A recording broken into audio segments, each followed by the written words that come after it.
আমি ফজা পাগলারে নিয়ে এপিসোড বানাইতেছিলাম। ফজা পাগলা যে ভুয়া মুক্তিযোদ্ধা এটার প্রমাণ সহ। কারণ কয়েকদিন আগে নূর বলছিল ফজলুর রহমানের মতো মুক্তিযোদ্ধারা এই দেশটাকে উপহার দিচ্ছেন, তাই এই মুক্তিযোদ্ধাদের বেলুনটা চুপসায় দেওয়া দরকার ছিল। এছাড়াও লতিফ সিদ্দিকীদের দেয়া ৭১ মঞ্চের মাধ্যমে আওয়ামী বয়ান ফেরি করার চেষ্টা করেছে, মানে সিপা চাপি যা পাবে তাই দিয়া ঢুকবে আওয়ামী লীগ। আর আজকে হঠাৎ করিয়া নূরকে মারাত্মকভাবে আহত করলো সেনাবাহিনী। হ্যাঁ, সেনাবাহিনী, পুলিশ কিছু দেখা গেছে, কিন্তু পুলিশের তরফ থেকে কোনো নির্দেশনা যায়নি, গেছে সেনাবাহিনীর তরফ থেকে। যদিও ফজা পাগলারে নিয়ে কিছু করি নাই, কিন্তু এই সমস্ত ঘটনা কিন্তু একই সুতায় বাঁধা। আমি দেখাই দেবো একে একে। আগে দেখি এই হামলায় সেনাবাহিনীর কে কে ছিল। আজকের হামলা হয়েছে লেফটেন্যান্ট কর্নেল রকিব, অধিনায়ক 18 ইস্ট বেঙ্গল, বর্তমানে জেলে থাকা আওয়ামী জেনারেল সালাউদ্দিন মিয়াজির ব্যক্তিগত স্টাফ ছিল, এবং এর সাথে ছিল লেফটেন্যান্ট কর্নেল আফজালুর রহমান। এই দুইজনের সরাসরি নেতৃত্বে এই হামলাটা হয়েছে। আর হামলার মূল হোতা, মানে যার কাছ থেকে পারমিশন এসেছে, সে হচ্ছে 9ম পদাতিক ডিভিশনের জিওসি মেজর জেনারেল আসাদ আর এক আওয়ামী লেসপেন্সার। তার আদেশেই রকিব আর আফজাল হামলাটা করছে। গণ অধিকারের অফিসের ভিতরে ঢুকে আসবাবপত্র ভাঙচুরের পাশাপাশি টয়লেট ভেঙেও নেতাকর্মীদের উপরে হামলা করছে সেনাবাহিনী। নূরকে আইসিইউ নেওয়া হয়েছে। আমি ব্যক্তিগতভাবে খোঁজ নিছি, আঘাত গুরুতর, তবে খারাপ কিছু ঘটবে বলে ডাক্তারদের আশঙ্কা নাই। এবং আইসিইউ আসলে নেওয়া অবস্থার অবনতির জন্য না, বরং অবনতি যেন আরো না হয় তার আগাম ব্যবস্থা হিসেবে এটা করা হয়েছে। আমি সবাইকে আহ্বান করব নূরের দ্রুত আরোগ্যের জন্য আপনারা সবাই দোয়া করবেন, যেন বেচারার কোনো ধরনের সমস্যা না হয়। নূরকে এমনভাবে পেটানো হয়েছে যা আগে কখনো কোনো রাজনৈতিক দলের প্রধান নেতাকে করা হয়নি, সেটা যত ছোট দলই হোক না কেন। গণ অধিকারের অফিসে কেন হামলা করলো? পেটানোর পরে জুলাই আন্দোলনের পক্ষের একটা রাজনৈতিক দলের অফিসে আর্মির হামলা এই প্রথম। কেন করলো এটা আমরা মিলাই দেখবো। এখন প্রশ্ন হইতেছে যে কেন হইল। বিশেষ করে নূর যখন ওয়াকারের পক্ষে সবসময় দাঁড়াইছে, আর্মির পক্ষে দাঁড়াইছে সবসময়। হাসনাতের সাথে যখন ওয়াকারে সে বিতর্ক হইল না, নূর ওয়াকারের স্পোক্সম্যান হয়ে উঠলো। সে কইল ওয়াকারের ডাকে যায় নাই, ছাত্র নেতারা নিজে নিজেই গেছে। দেখেন ওই সময় নূর কি বলছিল সেটা একটু বলি। মানে আর্মিরে পাম দিয়া নূর বলছিল 5ই আগস্টের অভ্যুত্থানে সেনাপ্রধান ওয়াকারুজ্জামান গুরুত্বপূর্ণ ভূমিকা রাখছিলেন। 90 স্বৈরাচার এরশাদকে যেভাবে তৎকালীন সেনাপ্রধান নুরুদ্দিন খান জানাই দিয়েছিলেন, মিস্টার প্রেসিডেন্ট আপনাকে ক্ষমতা ছাড়তেই হবে, বর্তমান সেনাপ্রধান ওয়াকারুজ্জামানও কিন্তু শেখ হাসিনার আত্মীয় হইয়াও তাকে 4ই আগস্ট জানাই দিয়েছিলেন প্রধানমন্ত্রী আপনাকে ক্ষমতা ছাড়তে হবে। আর সেনাবাহিনীকে টার্গেট করে এই ধরনের বক্তব্য আসাটা আমি সম্পূর্ণভাবে উদ্দেশ্যমূলক এবং অভিসন্ধিমূলক বলে মনে করি। এই গণ অভ্যুত্থানে সেনাবাহিনীর বড় একটা ভূমিকা ছিল, যা ভুলে গেলে চলবে না। সেনাবাহিনীর দিছে ওরে শান্টিং, এখনো এটা শান্টিং ভুলে গেলে এখন হয়। আর ভিডিও দেখি, শুনেন। সেনাবাহিনী এই ছাত্র জনতার গণ অভ্যুত্থানের শুরু থেকেই আমাদের সাথে ছিল এবং তাদের ছাত্র জনতার পাশে এসে দাঁড়ানোর ফলেই এই আন্দোলন চূড়ান্ত রূপ পেয়েছে এবং দেশপ্রেমিক সামরিক বাহিনীকে সেজন্য আমরা ধন্যবাদ জানাই। আমরা যে একটা নতুন রাষ্ট্র, নতুন রাজনৈতিক ব্যবস্থা গড়ে তুলতে চাই, সেখানে সামরিক বাহিনী, প্রশাসন, ছাত্র জনতা সকলের অংশগ্রহণ প্রয়োজন। সেখানে সামরিক বাহিনী কিংবা প্রশাসনের মধ্যে এই ধরনের বিশৃঙ্খলা তৈরি করে উস্কানি দিয়ে এটা করা সম্ভব নয়। যারা এগুলো করছে এর পেছনে কারণগুলো খতিয়ে দেখা দরকার। এমনকি এই মার খাওয়ার আগে, এই কিছুক্ষণ আগে, মার খাওয়ার কিছুক্ষণ আগে নূর কি বলছিল সেটা দেখি। আমাদের ভিডিও বানায় রাজনীতি খাইয়ে দেবে, এত আম্মকের দল, তারা ভিডিও বানায় আমাদের রাজনীতি খাইয়ে দেবে। আমাদের রাজনীতি এত সস্তা? হ্যাঁ, মির্জা ফখরুল সাহেবকে বানায় ভারতের দালাল, আমির খসরু মাহমুদ চৌধুরীকে বানায় ভারতের দালাল, রুমিন ফারানাকে নিয়ে ভিডিও বানায়, সালাউদ্দিন সাহেবকে নিয়ে ভিডিও বানায়, জামাতের নায়েব আমির তাহের সাহেবকে নিয়ে ভিডিও বানায়, আমাদেরকে নিয়ে বানায়। তাহলে এই দেশে আর রইলটাকে বাকি? তাহলে তাদের রাজনৈতিক এজেন্ডাটা কি? এই দুষ্ট লোকগুলো সূক্ষ্মভাবে মানুষকে বিভ্রান্ত করছে, মানুষের ব্রেন ওয়াশ করার চেষ্টা করছে।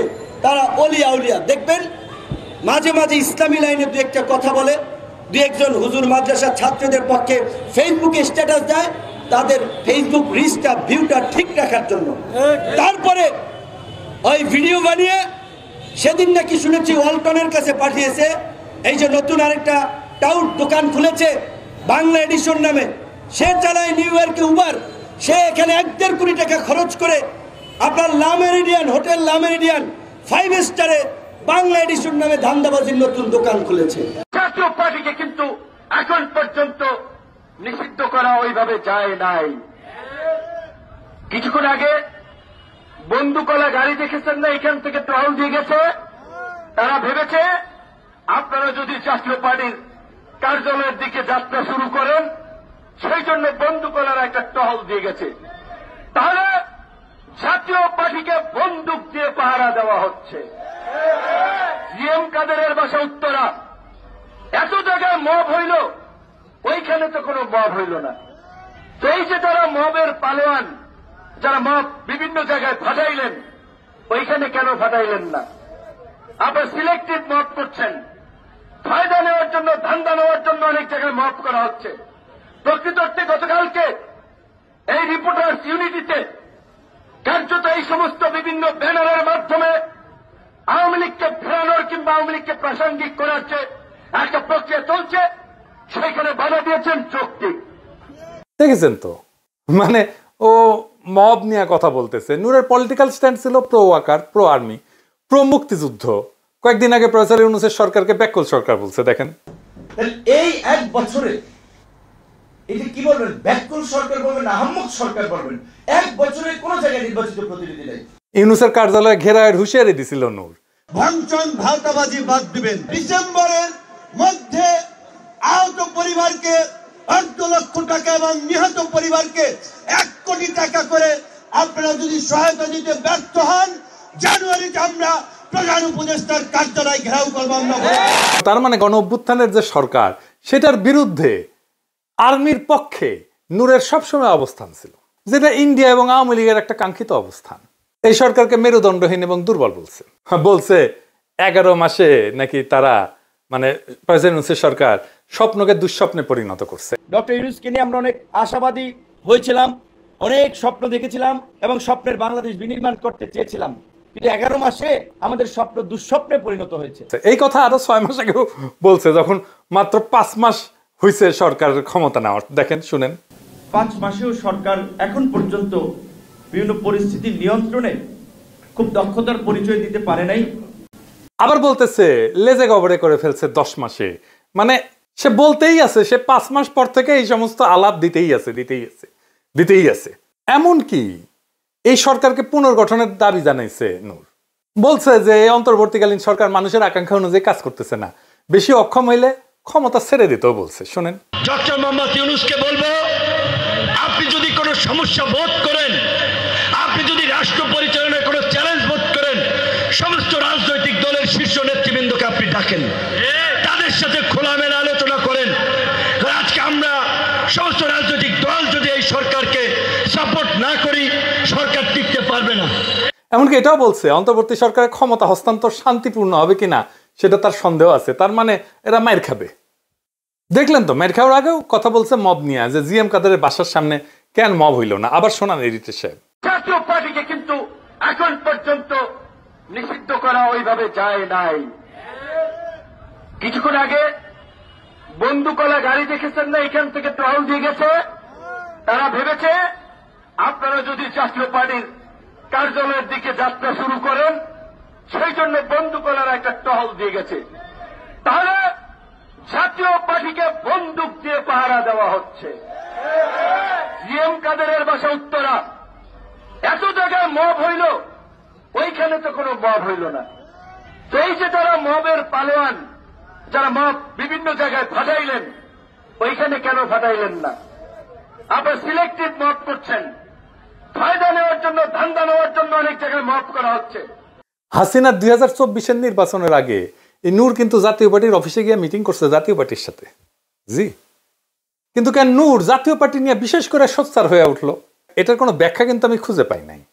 একটা কারণ হইতেই পারে ব্যক্তিগতভাবে ওর সাথে কোনো সমস্যা আছে, আরেকটা কারণ হইতে পারে জাতীয় পার্টির নেতারা পয়সাওয়ালা মানুষ, তাদের সাথে টাকা পয়সার আবার কোনো লেনদেনের ব্যাপার আছে কিনা সেটা আমি জানি না। তো জাতীয় পার্টির সাথে দৃশ্যমান সমস্যা শুরু হয় 2024-এর নভেম্বরে রংপুর থেকে। নূরের পার্টির বিভিন্ন জায়গায় জাতীয় পার্টির অফিসে হামলা কিন্তু করছে নূরের দলের লোকেরাই।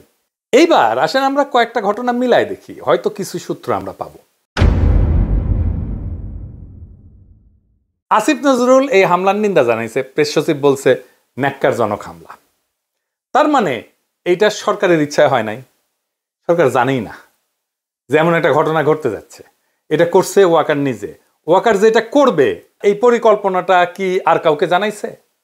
আমার অনুমান ওয়াকার এটা জামাত আর বিএনপিকে জানাইছে। কারণ জামাত আর বিএনপির বিবৃতিতে আর্মির কথাটা নাই। কেন নাই? তারেক রহমান মবের কথা বলছে এমন ভাবে যেন মব করতে গেছে নূরেরা। আর তারেক রহমানের ইংরেজিতে লেখা স্ট্যাটাসের বাংলা হইতেছে, আমি পড়ে শুনাইতেছি, বাংলা করে শুনাইতেছি। বিএনপি নুরুল হক নূরের উপরে হামলা এবং কাকরাইলে ঘটে যাওয়া সহিংস ঘটনার তীব্র নিন্দা জানাচ্ছে। কি কি ঘটছে সেটা কিন্তু বললো না। দেখছেন, আমরা গণতান্ত্রিক উত্তরণের একটা অত্যন্ত সূক্ষ্ম সময় রয়েছি, যার প্রথম ধাপ হলো জাতীয় নির্বাচন। সম্মিলিতভাবে আমাদের নিশ্চিত করতে হবে যেন আজকের মতো অস্থিতিশীল পরিস্থিতি ছড়িয়ে না পড়ে এবং আমাদেরকে গণতন্ত্রের পথ থেকে বিচ্যুত না করে। মানে সে আশঙ্কা করতেছে, তারেক রহমান আশঙ্কা করতেছে যে এই ঘটনা ছড়াই যাবে সারা দেশে, জাতীয় পার্টির অফিসগুলোর উপরে হয়তো হামলা হবে। এবং এই অস্থিতিশীল পরিস্থিতি কে করলো? করছে তো তার জোটের লোকেই, তাই না? গণতন্ত্রকামী সব পক্ষ, যার মধ্যে বিএনপি এবং তার মিত্ররা অন্তর্ভুক্ত, মানে নূরের দলের কথা বলতেছে, তাদের সংযম এবং সহনশীলতা প্রদর্শন করতে হবে। গত বছরের গণ আন্দোলনের প্রকৃত চেতনা জাগ্রত রাখতে হবে। দেশকে বর্তমান অস্থিরতার শৃঙ্খল থেকে মুক্ত হইতে হবে। বাংলাদেশকে আগায় নিতে হইলে আমাদের এই যে মবের সংস্কৃতির বিপরীতে সতর্ক থাকতে হবে। আইনের শাসন প্রতিষ্ঠা করতে হবে এবং একটা শান্তিপূর্ণ স্থিতিশীল দেশ গড়ে তুলতে হবে। কেবল জনগণকে গণতান্ত্রিক পথে ক্ষমতায়ন করা এবং সবার জন্য ন্যায় বিচার, সমতা ও মর্যাদা নিশ্চিত করার মাধ্যমেই আমরা ঐক্যবদ্ধ জাতি হিসেবে সাফল্য অর্জন করতে পারি। আমি নূরের দ্রুত সুস্থতা কামনা করছি এবং সরকারের প্রতি আহ্বান জানাচ্ছি যেন ঘটনাটির আইনানুগ তদন্ত পরিচালনা করা হয়। আর্মির কথা আছে নাই, এর মানে কি? মানে মার খাইছো, ফাঁসি খেয়ে থাকো। জামাতও তাই, বলে নাই কে মারছে। দেখেন, অত্যন্ত দুঃখজনক হইলে সত্য যে আর্মির ভূমিকা ইচ্ছা করে এড়ায় যাওয়া হয়েছে। ভাসুর হয়তো আর্মি, তাই তার নাম মুখে আনে নাই। তবে জুলাইয়ের তারুণ্য এই বিপদটাকে সঠিকভাবে উপলব্ধি করতে পারছে। এই ইস্যুতে একযোগে কথা বলছে। ওয়াকার আসলে আজকে টেস্ট করছে আমাদের হ্যাডম কতটুকু। সে রিফাইন্ড আওয়ামী লীগ আনতে যদি না পারে, তাহলে জাপাকে দিয়েই সে তার কাজটা করবে। ঢাকা বিশ্ববিদ্যালয়ের ছাত্ররা এনসিপি তাৎক্ষণিক মিছিল বের করছে, রাজপথে আসছে, তাদেরকে অভিনন্দন জানাই। খুবই গুরুত্বপূর্ণ রাজনৈতিক কাজ তারা করছে। এবার দেখেন, একটা খুব ইন্টারেস্টিং জিনিস দেখাই। এইখানে বুঝে যাবেন যে কারা এর পিছনে। পন্দের আলোর নিউজ, খুব ইন্টারেস্টিং। ঘটনা ঘটছে সন্ধ্যায়। গণ অধিকার পরিষদের নেতা নুরুল হক নূরকে গুরুতর আহত করা হয়েছে, ভিডিও ছড়ায় পড়ছে সোশ্যাল মিডিয়ায়। আর প্রথম আলো রাত 11:09 রিপোর্টে নূরের নাম পর্যন্ত নাই। এইটা সে টাইমটা দেখা দেন। পুরা রিপোর্টটা করছে পুলিশের বরাতে। কেন কেন এটা এড়ায় গেল প্রথম আলোর মতো পত্রিকা? এইবার কানেকশন গুলো ধরতে পারতেছেন? মানে পুরা গেমটা খেলছে ইন্ডিয়া। ফজা পাগলারে মাঠে নামানো, লতিফ সিদ্দিকীরা মাঠে নামালো, আনিস আলমগীরকে মাঠে নামালো, আব্দুল নূর তুষারকে মাঠে নামানো, পান্নাকে মাঠে নামানো, গুলিস্তানে আওয়ামী লীগের ঝটিকা মিছিল, এই সবই একই সূত্রে গাথা। নিঃশব্দে বাংলাদেশ আরাক 111-এর পর থেকে হাঁটতেছে। আজকে ওয়াকার বুঝাই দিছে প্রফেসর ইউনূসের সরকার সে তো দেনা। আর তার এটা বুঝাইতে নূরকে স্যাক্রিফাইস করতে হয়েছে। একজনকে পিটাইতে হইতো রাজনৈতিক নেতা, গুরুত্বপূর্ণ রাজনৈতিক নেতা সবাই চেনে কাকে? নূর। কারণ মনে করছে নূর এত ডিসক্রেডিটেড হয়েছে যে ওরে পিটাইলে জনগণ খুশি হবে। হয় নাই, উল্টা হয়েছে। উল্টা জনগণ নূরের পাশে দাঁড়াইছে। পিটায় ওয়াকার তার ক্ষমতা দেখাইলো যে আমি কি করতে পারি। আমার অ্যাডম দেখো, ইন্ডিয়ার বড় সাও আওয়ামী লীগকে নিষিদ্ধ করছো, ছোট সাও জাতীয় পার্টিতে কিছু বলবা না। কিন্তু বুঝতে পারে নাই এই আর্মিকে বেড়াকে ফেরানোর দাবি উঠবে। প্রফেসর ইউনূসের উচিত দ্রুত আর্মিকে প্রত্যাহার করা, মাঠ থেকে সিভিল প্রশাসন দিয়ে আইন শৃঙ্খলা রক্ষা করা। যেখানে আর্মি যাচ্ছে সেখানে ঝামেলা করতেছে। এই জাতীয় পার্টির অপরাধ আর হাসানুল হক নূর অপরাধের মধ্যে কোনো তফাৎ আছে? নাই তো। জাতীয় পার্টির সকল শীর্ষ নেতাদের অবশ্যই গ্রেপ্তার করা উচিত। তারা অনেকেই হাসিনার মন্ত্রী ছিল। তো এখন আমাদের করণীয় কি? ইন্ডিয়ার রাজনৈতিক স্বার্থ রক্ষাকারী দল এবং শক্তিসমূহ যারা আওয়ামী লীগ, জাতীয় পার্টি, 14 দলভুক্ত সব কয়টা ফ্যাসিস্ট পার্টিকে নিষিদ্ধ করার উদ্যোগ গ্রহণ করতে হবে। গণ অভ্যুত্থানে নেতৃত্ব প্রদানকারী শক্তিসমূহ এবং পক্ষ অবলম্বনকারী রাজনৈতিক দলগুলোকে অতি দ্রুত একসাথে বসতে হবে। যেখানে বিএনপি, জামাত ইসলাম, এনসিপি সহ খুনি হাসিনা সরকারের উৎখাতের আন্দোলনের সহযোগী অন্য দলগুলোর ঐক্যবদ্ধভাবে ফ্যাসিবাদের দোসর এবং ইন্ডিয়ার এজেন্ট জাতীয় পার্টি এবং 14 দলকে নিষিদ্ধ করার কর্মসূচি দিতে হবে। আজকের এই হামলা কেবল নূরের মাথা ফাটানো না, নূরের গায়ে লাঠি পড়া না, এটা আমাদের গণস্বপ্নকে ভাঙার চেষ্টা। সেনাবাহিনী আর ভারত পুষ্ট দোসরেরা ভাবছে যে ভয় দেখায় ছাত্র জনতাকে চুপ করানো যাবে, কিন্তু তারা ভুল করছে। বাংলাদেশের মানুষ ভয় পায় না, ভয় করা ভুলে গেছে। ভয় পাওয়াইছে হাসিনা অনেক দিন, সেই ভয় ভেঙেই হাসিনাকে সে তাড়াইছে।